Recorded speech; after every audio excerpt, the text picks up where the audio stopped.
I mean, look, ultimately, we're all in a battle with our own brains. And if we can have that pause of a moment where we can maybe connect with that higher power, with our deep consciousness, with love, with purity, with energy, like you do with the Gibson guitar, like you do in archery, then we find that we all are in this together. We're all one. We're all connected. For you, archery was the purest expression of that. For someone, it's when they're baking or maybe rolling jujitsu or something. But I think people can understand what you mean, and I can't wait to get a bow in my hands at this point. Do it, and get one that's lightweight. It's got to be graceful. A lot of the bows nowadays, they get one that you have to struggle to draw. No. Archery is stealth and grace. If you want power, get a rifle. I teach kids with 20 and 30 pound lightweight draw bows that they can anchor to get a constant anchor point effortlessly. Archery is not velocity or power. Archery is grace, focus, and stealth. And it really is self-medicating, Brian, because I've subjected myself intentionally. I race off-road with Parnelli Jones and Mickey Thompson. Can't believe I survived that. I ride a buffalo out on stage. I've hunted elephants that have killed people in the Limpopo Valley of Africa. I kick down doors and arrest murderers. So I've had a little bit of adventure in my life, and I cannot, in my music alone, if you tried to play my music as much as I do, you'd hurt yourself. It's intense. Jason Hartless on drums, Greg Smith on bass. We are a phenomenal force of grind and groove and dynamics and musical adventure. So I need, I've proven again with you today here that I have a big mouth because I really love life. So I identify and like to share my observations and experiences.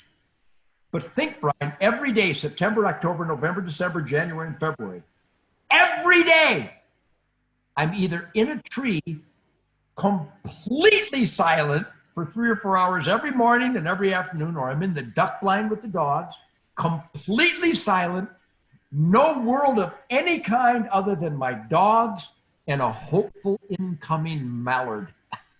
It is so cleansing. It charges your batteries beyond, and I know there's yoga, and I know there's prayer, and I know there's love and snuggling with children. These are all supercharging battery endeavors. But I have found that the silence and the healing powers of nature have given me such a vitality in life that that's what my children's camp for kids is. And that's what all my media is about. And the books I've written, they all touch on the inner dynamic that as we cultivate our open-mindedness, sharing of ideas, and samurai excellence, your family benefits, your neighbors benefit. You'll probably plant a garden and some trees. These hands, I'm the only guitar player that has planted tens of thousands of trees. And your hands were dirty working on the Mustang. Well, my hands are usually, I can't believe I can still play guitar. I have like grease mitts. But that healing powers of nature is exemplified by the mystical flight of the arrow that is your life. Where do you put that arrow? You can control it into the tiniest of bullseyes if you apply yourself. That could be your life. That could be your dreams and how you attain those dreams. It really, and I never studied philosophy. I never had any meaningful conversations with a psychologist. But I think I've got it down where the physics of spirituality is both psychological and out of body. And that's what I've learned in my lifetime. That's what I apply to everything I do. And I'm a great shit kicker. I'll get around the campfire and my brothers and my buddies will have a beer. In fact, I had a beer one night. It was delicious.